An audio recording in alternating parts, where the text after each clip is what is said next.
Now welcome to another edition of News from Naboo with Thor's Lightning Takes. And let's get right to the news.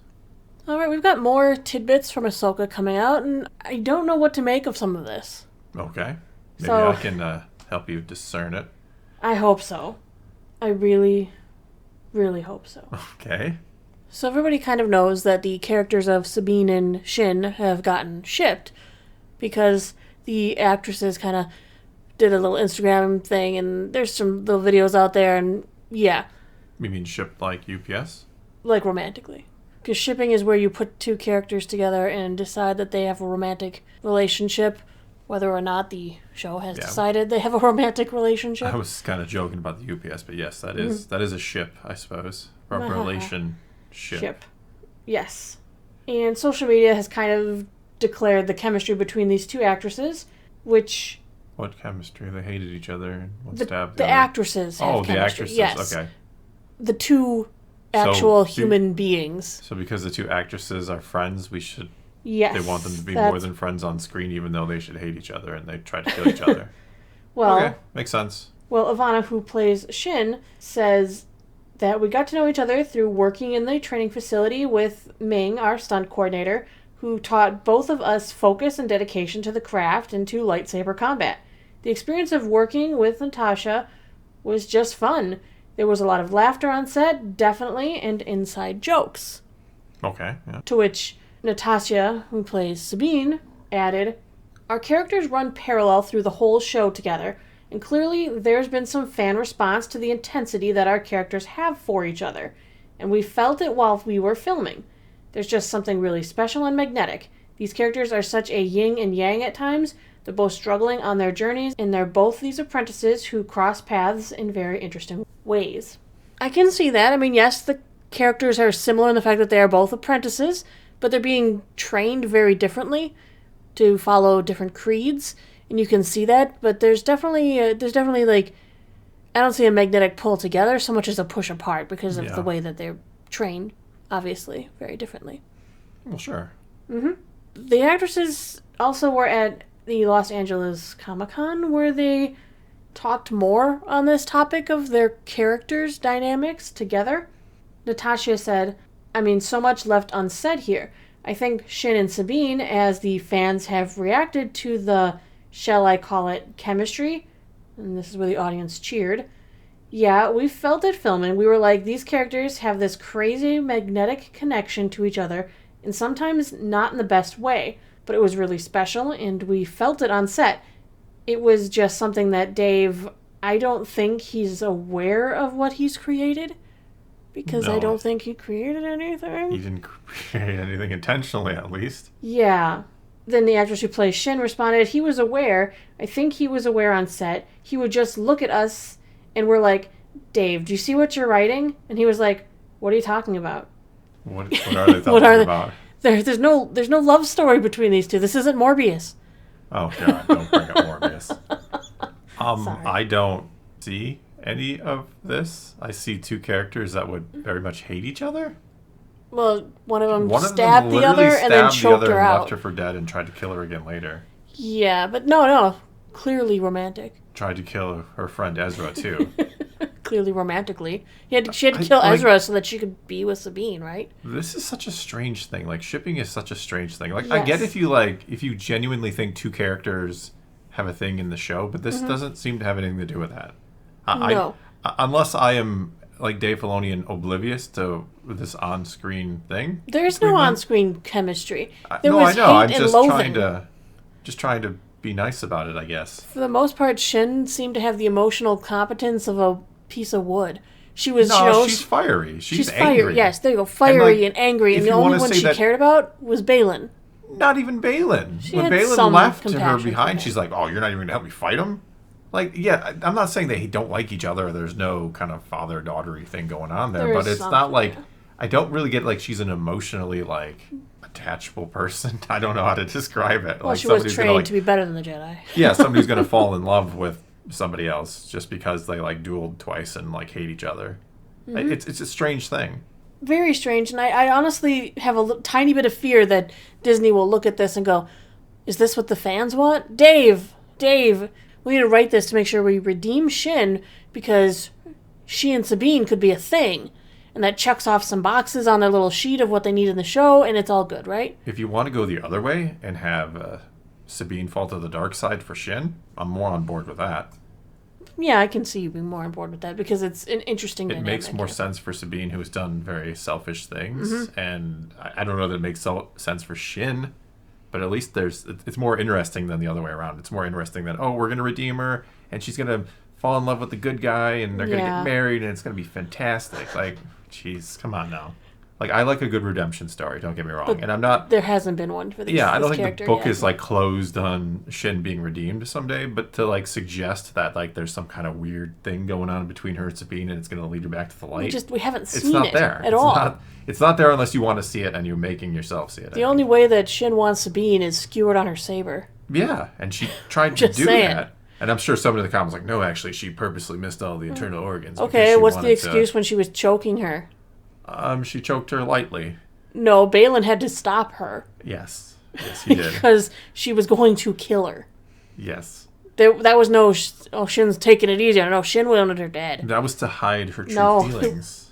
Okay, let's just to close the book on it, I don't think there's anything in the show itself. If the two actresses are good friends, that's awesome. They have chemistry and like I've had jobs before where I become really good friends with a coworker, and there was no like romantic attachment. Right, the joke of the work spouse. Well, that's not. I'm saying it's a joke though. When men and women become friends at work, sometimes you make the joke. It doesn't matter. It's your work wife or whatever. My point is the genders don't matter. Like I've made good friends with women at work. I've made good friends with men at work. It doesn't mean like I immediately think we should fall in love and live happily ever after. All right, but let's kind of move forward because there are actually more interesting things in here than. Oh, okay. That. I thought we were. No, I don't want to dwell on that too long. Good. I mean, after getting the role, Natasha Louis Bordizzo told StarWars.com that she watched every Star Wars project in chronological order, including Rebels, but she didn't incorporate Tia Sircar's version of Sabine into her own portrayal, but kind of used it more as a distant memory of the past version of who she was, which makes so much sense. She said, but then of course time's passed, and she's been through a lot. I wanted them to be streamlined but still separate in a way, and I wanted to just bring the truth of whatever the live-action project brought on the day, every day on set. Her journey has changed since Rebels and Ahsoka, where she had to work her way back to being that free-spirited kind of kid that we all loved. I guess that makes sense. I mean, it's good that she watched it and has that kind of reference of who Sabine was, because 10 years have gone by, essentially, right? Right, That's and a long time. she's been through things. She actually wouldn't be exactly the same. No, I don't think anybody is the same person after 10 years, no matter... Especially even if after the Night of 1,000 Tears. Yeah. I mean, but even people who go through nothing significant, per se, in a 10-year stretch change. It's just natural. So I like the idea that she watched, Rebels. She knows who Sabine is and where she comes from, but didn't try to, like, make her the same character yet. You do want the consistency still. I mean, part of what's going on in the story is even her kind of love, friendship, whatever the heck it is for Ezra. So that obviously stems from Rebels. So you can't entirely ignore all that. That is a big part of who she is right now, obviously. Right. And then next she talks about, how Iman Esfandi, who plays Ezra Bridger, kind of how he was such a breath of fresh air by the time he got to set. She said, he came in when we had already been filming for quite a few months, and he was like exactly what would happen if Ezra suddenly joined a group of somewhat tired people. Amon jumps in and is making jokes, playing rap music, in this burst of fresh energy. He's so Ezra.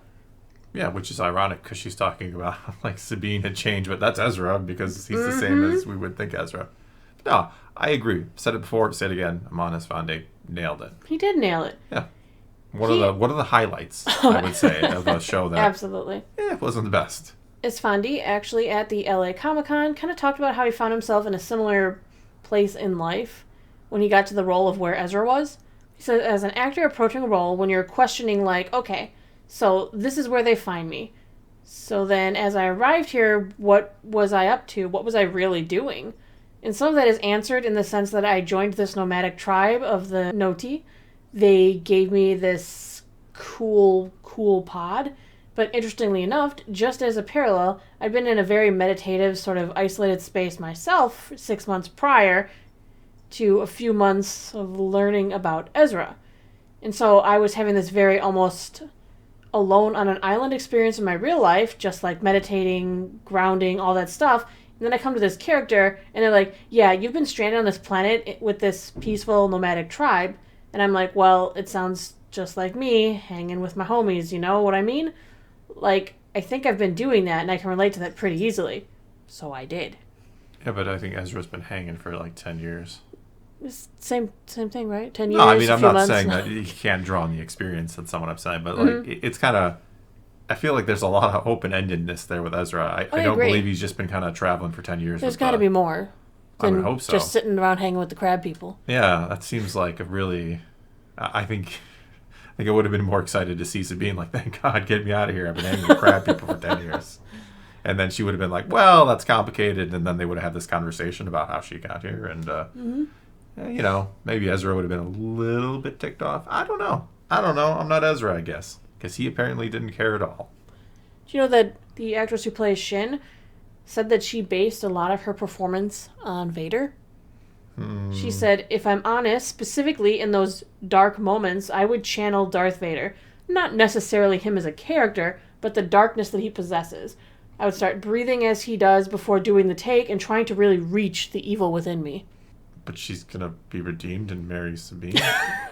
She's trying to be Darth Vader? Well, I guess that... She's channeling that darkness. Hey, it worked for Kylo Ren. The Reylo worked because he was trying to be Vader, and then he came back, and they kissed, and he died. So when you try to be Vader, you turn into Anakin against your will? I don't know what happened. You get that awkward romance all of a sudden? I think so. I guess channeling Vader means you're going to eventually have a love interest. So when Shin walks over by Sabine and goes, I don't like sand.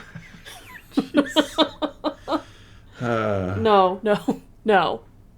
Yes, no. I mean, yes, no. You know what I mean. Shin, you know? No. No, jeez, I don't even know what I'm saying anymore. Good. We're right where we should be then. Yes. But I mean, okay, you're channeling Vader, I guess. That's the epitome of the dark side, It's a good thing to try and get into that headspace to be like, I am darkness, I am evil. Well, I guess I should try and pull some Vader into my performance. It's interesting because it kind of conflicts with what we've heard from Baylan, a.k.a. Ray Stevenson, where he's kind of talking about, like, I don't see myself as evil. I kind of see myself as a guy who's going to do what he's got to do. Well, he and Shin are very different, it seems. I know. And, I mean, did he not train her as well as he thought? No, I'm serious. Like, does he kind of see her as, like, he kind of failed because she's too dark side? I mean, she's trying to channel Vader. I mean, the fact maybe that he cast her aside in a way shows that even further. Yeah, because I think he was trying to train her to kind of get on the same page with him, and then he realized, like, she's darker than I thought. Power. Yeah, I kind of screwed up. She's trying to channel Vader. Or she's killing Sabine, or she's falling in love with her. I can't tell. I don't know. I guess I got to let her go and do her thing while I go find the Mortis gods and whatever I'm going to do. And this is the only thing that they said about the backstory of Shin. That'll be covered in a comic book. We don't know anything about it. $4.99 a month. It's coming. We have yet to discover what their beginning was like and how Baylan came to know Shin, but I think they have a really meaningful relationship. I think there's this dynamic of father-daughter. Sometimes I imagine when Shin was little and just kind of discovering the world, I think they have a very warm relationship, and I think of them as a family. As much as I think of Ray Stevenson as being a family to me. I mean, interesting. Because of the...